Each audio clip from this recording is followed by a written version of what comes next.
Hello everyone, welcome to your education. और ये polity की आपकी फोर्थ क्लास है।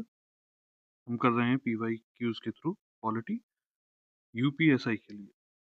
ओके, इसमें जो जीएस वाला सेक्शन होता है उसमें जो पॉलिटी पूछी जाती है उसके लिए। ठीक है, तो चलो पहला सवाल, निर्देशक तत्व या ब्लैंक में उल्लेखित अनुदेश पत्र से मिलते जुलते हैं। तो क्वेश्चन ये पूछ रहा है कि निर्देशक तत्व किस में उल्लेखित किस अधिनियम या अधिनियम दे रखे हैं आपको ये, तो किस अधिनियम में उल्लेखित जो अनुदेश पत्र हैं उनसे मिलते जुलते हैं। ठीक है, तो ये आपका इसका सही आंसर है ये वाला, भारत सरकार अधिनियम 1935 के जो ये अधिनियम है इसमें अनुदेश पत्र जो है उससे मिलते जुलते हैं। अभी फैक्चुअल क्वेश्चन है, इसमें और ज्यादा कुछ है नहीं। बाकी अगर निर्देशक तत्व जिनको आप डीपीएसपी के नाम से जानते हैं, इनके बारे में कहा जाए तो ये भाग 4 में है, आयरलैंड के संविधान से लिए गए हैं। ठीक है, तो ये इस बारे में। चलो दूसरा क्वेश्चन है, अनुसूचित जाति, अनुसूचित जनजाति और अन्य पिछड़े वर्गों की स्थितियों की जांच के लिए एक आयोग नियुक्त करने का अधिकार निम्नलिखित में से किसके पास है। तो ये अधिकार है आपका भारत के राष्ट्रपति के पास। ठीक है, और जैसे एक आर्टिकल है 340 जो ये कहता है कि राष्ट्रपति के पास अधिकार है ओबीसी को, ओबीसी की मतलब जो स्थिति की जांच के लिए जो पिछड़े वर्गों की जांच के लिए आयोग की नियुक्ति का अधिकार। ठीक है, और इसी के बेसिस पे फिर 1953 में एक आयोग बना था, काका कालेलकर आयोग। तो अगर ये क्वेश्चन बनता है कि ये आयोग किससे जुड़ा हुआ है तो अब आपको ये तो याद रहेगा। ये 1979 में एक दूसरा आयोग बना जो है मंडल आयोग, तो ये भी इसी चीज से जुड़ा हुआ है। तो ये दोनों भी याद रखने हैं। 338 के बारे में मैं बता चुका हूँ, जो किसके बारे में बात करता है, एनसी एससी। और 338 ए ये किसके बारे में बात करता है, एनसी एसटी। इन दोनों के अध्यक्ष की नियुक्ति भी राष्ट्रपति करेंगे, ये भी इसमें लिखा हुआ है। ठीक है, आगे बढ़ते हैं। अगला सवाल है कि संविधान के कामकाज की समीक्षा के लिए सरकार के प्रस्ताव द्वारा राष्ट्रीय आयोग की स्थापना किस वर्ष की गई थी। तो ये 2000 में की गई थी। तो 20 नहीं, 22 फरवरी, 22 फरवरी 2000 में एक कमीशन बनता है जिसको आप एम एन वेंकट चलैया, नहीं चलैया कमीशन के आयोग के नाम से जानते हैं। तो इसको वेंकट चलैया आयोग भी कहते हैं। तो ये एक पूर्व सीजीआई है, सीजीआई थे उनके मतलब अध्यक्षता में इस आयोग का गठन किया गया था। और फिर इस आयोग ने 31 मार्च 2002 को अपनी रिपोर्ट सौंपी। ठीक है, तो ये कमीशन का नाम थोड़ा याद रखना। अगला सवाल देखते हैं। ये कहता है कि किस मामले में अपने निवासियों को सुविधाएं प्रदान करने हेतु कार्य के लिए धन की कमी को नगर पालिका की याचिका द्वारा ये याचिका खारिज कर दी गई थी। तो ये मामला था नगर पालिका रतलाम नगर परिषद का मामला था। ठीक है, तो यहाँ क्या था, रतलाम म्युनिसिपल काउंसिल और वर्सेस वर्दी चंद एंड अदर्स। ठीक है, ये 1980 का एक मामला है, केस था ये। तो इसमें क्या था कि जो नगर पालिका की याचिका थी कि बेसिक जैसे जो काम है वो करने होते हैं इसको नगर परिषद को। तो नगर परिषद की ये जो नगर पालिका का जो काम है कि सफाई रखना, ये सब चीजों के लिए उसके पास फंड की कमी है। तो इस बात को कोर्ट ने फिर खारिज कर दिया था, बोला कि नहीं, आप इस तरह का क्लेम नहीं कर सकते हो कि आपके पास फंड नहीं है तो ये सब काम नहीं होंगे। ठीक है, और फिर आप समझ सकते हो कि यहीं से एक तरह से आपके स्वच्छ पर्यावरण के जो मौलिक अधिकार है 21 के तहत, उसकी एक तरह से आप नींव रखी गई ऐसा मान सकते हो। ठीक है, तो ये केस थोड़ा याद रखना है। अगला सवाल है कि राज्यसभा अधिकतम कितनी अवधि तक धन विधेयक को रोक सकती है? तो ये मैं पहले भी डिस्कस कर चुका हूँ कि 14 दिन तक धन विधेयक को राज्यसभा रोक सकती है। धन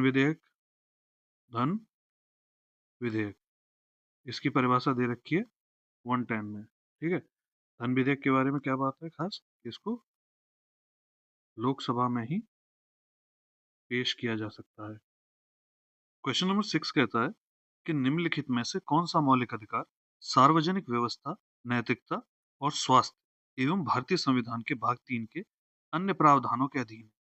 तो बेसिकली मैंने जैसा कहा था कि क्वेश्चंस टफ नहीं है, क्वेश्चंस की थोड़ी लैंग्वेज टफ है।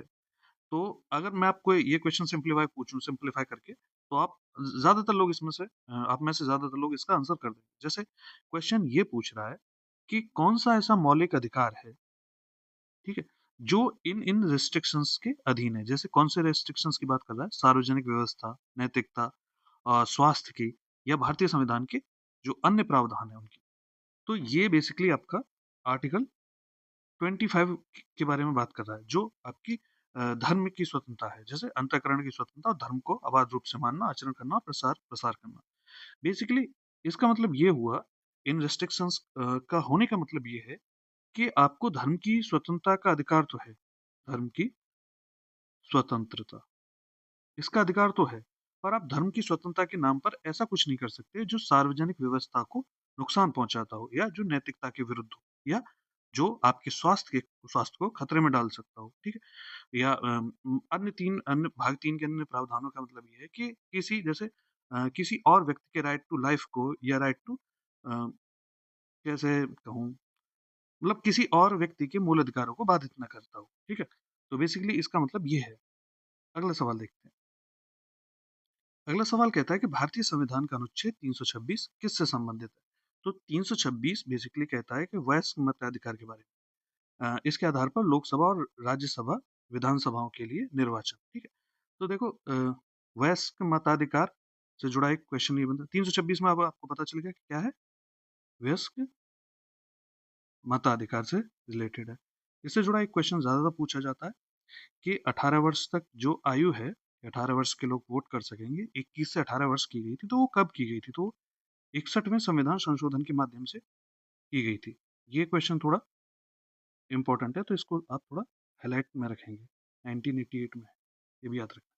ठीक है, और बाकी वयस्क मताधिकार का मतलब वही है कि लोकसभा या प्रत्येक राज्य की जो विधानसभा के चुनाव होंगे उसमें आप वोट कर सकते हैं। ठीक है, अगला सवाल देखते हैं। अगला सवाल है कि किसी राज्य में जिला न्यायाधीश की नियुक्ति, पदस्थापन और पदोन्नति किसके द्वारा की जाती है? जिला न्यायाधीश के बारे में बात कर रहे हैं, तो ये 233 में उच्च न्यायालय के साथ परामर्श करके राज्य के राज्यपाल द्वारा ये काम किया जाता है। ठीक है, बढ़ते हैं अगले सवाल की तरफ।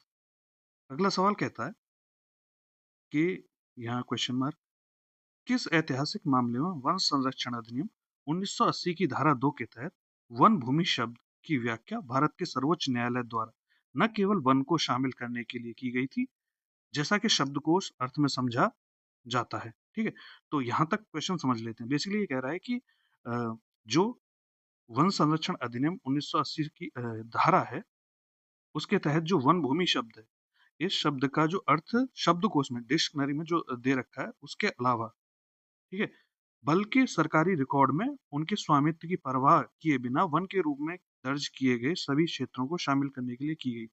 तो ये क्वेश्चन ये पूछ रहा है कि वन का मतलब एक तो जो शब्दकोश में दिया गया है वो, ठीक है, उसके अलावा सरकारी रिकॉर्ड में किसी भूमि को वन भूमि दर्ज किया गया है। ठीक है, तो इससे फर्क नहीं पड़ता कि वो किसके स्वामित्व में, उस भूमि को वन माना जाएगा। ठीक है, ऐसा किस केस में कहा गया था? तो ये एक केस था, टी.एन. गोदावर्मन थेरोमोल पाद वर्सेस यूनियन ऑफ इंडिया। इसको ये 1996 का एक केस है, तो आपको इसको थोड़ा सा याद रखना है। मतलब इसमें क्या कहा था कि इसमें कहा था कि वन संरक्षण अधिनियम 1980 की जो धारा 2 है, उसके तहत वन भूमि का मतलब केवल वो नहीं होगा जो शब्दकोश में जो वन का मतलब होता है, उसके साथ साथ सरकारी रिकॉर्ड में, किसी भी सरकारी रिकॉर्ड में किसी भूमि को अगर वन भूमि के रूप में दर्ज किया गया है, तो वो भी इसमें शामिल होगा। ठीक है? अगला क्वेश्चन देखते हैं। अगला क्वेश्चन कहता है कि कोई व्यक्ति तब तक भ्रष्टाचार निवारण अधिनियम के तहत किसी भी अपराध की सुनवाई के लिए विशेष न्यायाधीश के रूप में नियुक्त होने के लिए योग्य नहीं होगा, जब तक कि वह क्या ना रहा हो। ठीक है? इनमें से ये क्वेश्चन दे रखे हैं ना आपको, तो इनमें से सत्र न्यायाधीश ना रहा हो, यानी कि ये ऐसा धारा 3 में लिखा हुआ है। किसमें? भ्रष्टाचार प्रिवेंशन ऑफ करप्शन एक्ट 1988 है। 1988 का ये कानून है, भ्रष्टाचार निवारण अधिनियम, उसकी धारा 3 ये कहती है, इस बात को ही कहती है, कोई व्यक्ति तब तक किसी भी अपराध की सुनवाई के लिए विशेष न्यायाधीश के रूप में नियुक्त होने के लिए योग्य नहीं होगा इस अधिनियम के तहत, जब तक कि वह सत्र न्यायाधीश न रहा हो, या फिर अपर सत्र न्यायाधीश, या फिर सहायक सत्र न्यायाधीश। तो ये धारा 3 में ऐसा प्रावधान किया गया है। आगे बढ़ते हैं। अगला सवाल कहता है कि भारत का पहला समुद्री संग्रहालय, अरे ये तो करंट का क्वेश्चन है, तब का पूछा गया, ये लोथल में। आगे बढ़ते हैं। अगला क्वेश्चन है कि न्यायमूर्ति के एस पुट्टास्वामी, इतना नहीं पढ़ना होता, versus union of India, Bharat संघ का मामला किससे संबंधित है? तो बात यहाँ पुट्टास्वामी केस के बारे में हो रही है, इसको पुट्टास्वामी केस नाम से जाना जाता है। जस्टिस के S Puttaswamy versus union of India का 2017 का एक केस है। ठीक है? ये आपका है राइट टू प्राइवेसी से रिलेटेड। ठीक है? और इसको अधिकार माना गया 21 के तहत, यानी कि आर्टिकल 21 के तहत इसको आपका एक अधिकार माना गया है। ठीक है? अगला सवाल देखते हैं। अगला सवाल कहता है कि भारत के सर्वोच्च न्यायालय ने सूचना प्रौद्योगिकी अधिनियम 2000 की धारा 66 को किस मामले में असंवैधानिक ठहराकर निरस्त कर दिया? तो ये श्रेया सिंघल का मामला है, 2015 का एक केस है, Shreya Singhal versus union of India. तो ये 2015 का केस ऐसे है कि इसमें 66 ए में क्या था कि पुलिस आपको गिरफ्तार कर सकती है, पुलिस गिरफ्तार कर सकती है आपको, अगर आप कोई अपमानजनक या अप्रिय संदेश भेजते हैं। ठीक है? तो और उसमें फिर आपको 3 साल की जेल भी हो सकती है। अब सुनने में तो ऐसा लगता है कि अरे ठीक है, अच्छा है।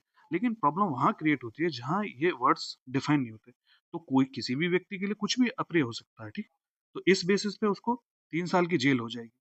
अब समझने वाली बात ये है कि आपका जो कॉन्स्टिट्यूशन है, कॉन्स्टिट्यूशन का आर्टिकल 19 1 ए आपको वाक स्वतंत्रता का अधिकार देता है। और तो कोर्ट ने यही कहा था कि ये जो अभिव्यक्ति की स्वतंत्रता है, ठीक है, उसको आप ऐसे बिल्कुल खत्म नहीं कर सकते हो। तो फिर इसको असंवैधानिक ठहरा दिया गया था 66 ए को। ठीक है? श्रेया सिंगल केस है ये। बढ़ते हैं आगे। अगला सवाल है कि भूमि अधिग्रहण, पुनर्वास और पुनर्स्थापन अधिनियम, ये वही LARR एक्ट है 2013 का, और मैंने आपको बताया भी होगा इस एक्ट के बारे में पिछले वीडियोस में, चेक कर लीजिएगा अच्छे से। उचित मुआवजा और पारदर्शिता के अधिकार के प्रावधानों के तहत यदि किसी विशेष भूमि की सार्वजनिक उद्देश्य के लिए आवश्यकता होने की घोषणा तथा अनुमोदित पुनर्वास तथा पुनर्स्थापन योजना का सारांश प्रारंभिक अधिसूचना की तिथि से के भीतर प्रकाशित नहीं किया जाता है, तो ऐसी अधिसूचना को रद्द कर दिया समझा जाएगा। बेसिकली ये बात कर रहा है कि जैसे इस LARR एक्ट के तहत मैंने बताया था, इसमें क्या होता है कि जैसे मान लीजिए कि कोई सार्वजनिक उद्देश्य के, जैसे मैं एग्जांपल ही लेता हूँ, किसी सड़क बननी है कहीं, ठीक है, तो उसके लिए एक अधिसूचना जारी हुई, अधिसूचना कैसी? प्रारंभिक, और ये धारा 11 के तहत होती है। अब इस अधिसूचना से रिलेटेड अगर कोई ये पुनर्वास और पुनर्स्थापन योजना, ठीक है, और साथ ही इसकी भूमि की आवश्यकता, भूमि की आवश्यकता प्लस पुनर्वास, पुनर्वास योजना, इसका सारांश अगर नहीं आता है, इसकी अधिसूचना नहीं आती है, सारांश की घोषणा नहीं होती है, तो इसमें एक धारा है, धारा 19, उसके तहत इसको रद्द माना जाता है, ठीक है। और 12 महीने के भीतर इसमें एक और धारा है, वो भी थोड़ी इंपॉर्टेंट है कि 12 महीने के भीतर, धारा 25 के तहत 12 महीने के भीतर ही, अच्छा ये काम भी 12 महीने के भीतर ही होना है, ठीक है। अब 12 महीने के भीतर क्या होता है कि जो कलेक्टर होता है आपका, कलेक्टर, उसको तो मुआवजा की भी घोषणा करनी होती है। तो ये 12 महीने इसमें ऑप्शन ठीक होगा। कि इतने दिन के, मैंने ये थोड़ा धाराएं आपको बता दी हैं, ये भी थोड़ा ध्यान रखिएगा कि LARR एक्ट है, जो ये बेसिकली इसका काम ही यही है कि अगर कोई सड़क वगैरह बननी है, जैसे सार्वजनिक उद्देश्य का कोई काम है, तो वहाँ कोई जमीन वगैरह जाती है ना, तो उससे जुड़ा फिर मुआवजा, वहाँ रहने वाले लोगों के लिए अगर कोई घर जा रहा है तो पुनर्स्थापन की, ठीक है, पुनर्वास की जो योजना है वो सब करना, वही इसका काम है, ठीक है। आगे बढ़ते हैं।